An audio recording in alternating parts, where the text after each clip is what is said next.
In the quiet town of Willow Creek, tucked between wide cornfields and long stretches of highway, lived a 17-year-old girl named Ellie. She lived in a small white house with blue shutters, the kind of house that looked warm from the outside but felt heavy on the inside. Her mother worked long shifts at the local hospital. Her father had left years ago, and silence had learned to sit comfortably at their dinner table. Ellie filled that silence with music, journaling, and dreams she rarely said out loud. She believed in love the way some people believe in miracles, softly, deeply, and with a kind of hopeful stubbornness. And that belief was what broke her. Ellie met Harry during her sophomore year of high school. He sat 2 rows ahead of her in English class, always tapping his pencil against his notebook, always half smiling like he knew something no one else did. He wasn't loud or dramatic, but there was a kindness in him that felt steady, like a lighthouse. They didn't fall in love all at once. It started with borrowed pens, shared jokes, and long conversations about music and faith and what scared them most about growing up. Harry listened in a way that made Ellie feel seen. When she talked, he didn't interrupt or rush her. He stayed. For a girl who had watched her father leave without explanation, staying meant everything. Slowly, quietly, Ellie let herself believe that maybe God had answered her prayers in the form of a boy with gentle eyes and a calm voice. They started dating in the spring. Cherry blossoms bloomed along the sidewalks, and Ellie felt like her life was finally opening up. She wrote Harry's name in the margins of her notebook. She thanked God every night before bed. But love, she would learn, can be both a blessing and a lesson. At first, the problems were small. Harry grew quieter, texts took longer to answer, plans were postponed.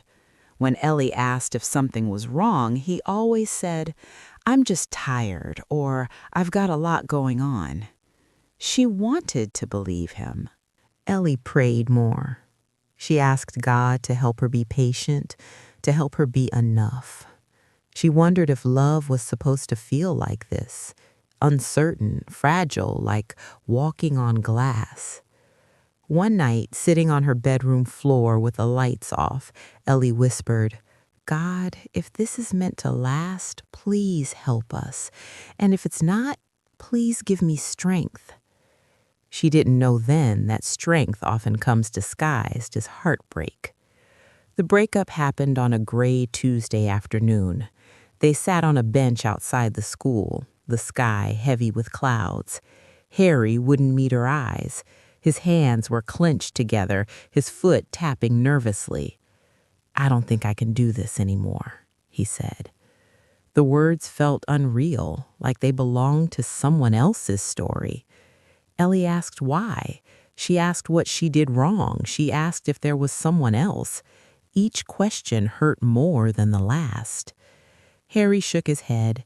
"You didn't do anything wrong. You're amazing. I just don't feel the same anymore."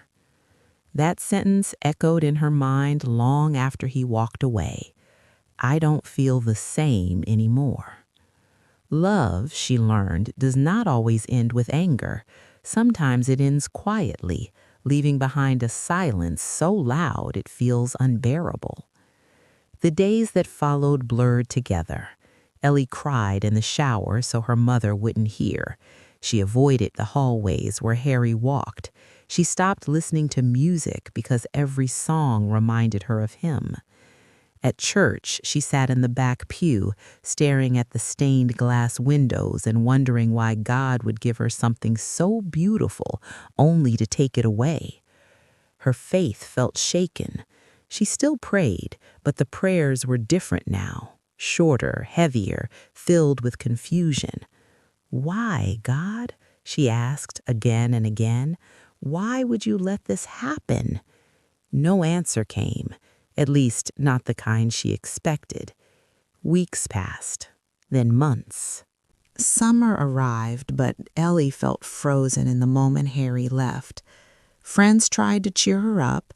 They told her she was young, that she'd love again. Their words felt distant, like advice shouted across a canyon. One evening, Ellie found her old journal from middle school. Inside were prayers she had written years ago, prayers for guidance, for purpose, for growth. One page stood out. God, please help me become who you want me to be, even if it hurts. She stared at the words for a long time. Maybe this was part of the answer. Ellie began volunteering at a local community center that summer. At first, she went just to stay busy, but slowly something changed. She helped younger kids with homework. She listened to their stories. She saw pain that looked different from hers but felt just as real. One afternoon, a little girl hugged her tightly and said, "I'm glad you're here." Those words healed something in Ellie she didn't know was broken. For the first time since the breakup, she felt useful, needed, whole in a new way. Faith didn't return all at once. It came in pieces, in quiet moments, in unexpected kindness, in the realization that her life was bigger than one relationship. Ellie started to understand that God doesn't cause pain for no reason, but He can use it to shape, to prepare, to protect. She began praying differently. Thank you for what I learned. Thank you for who I'm becoming. Help me trust you even when I don't understand. 1 year later, Ellie passed Harry in the hallway. They exchanged polite smiles, nothing more.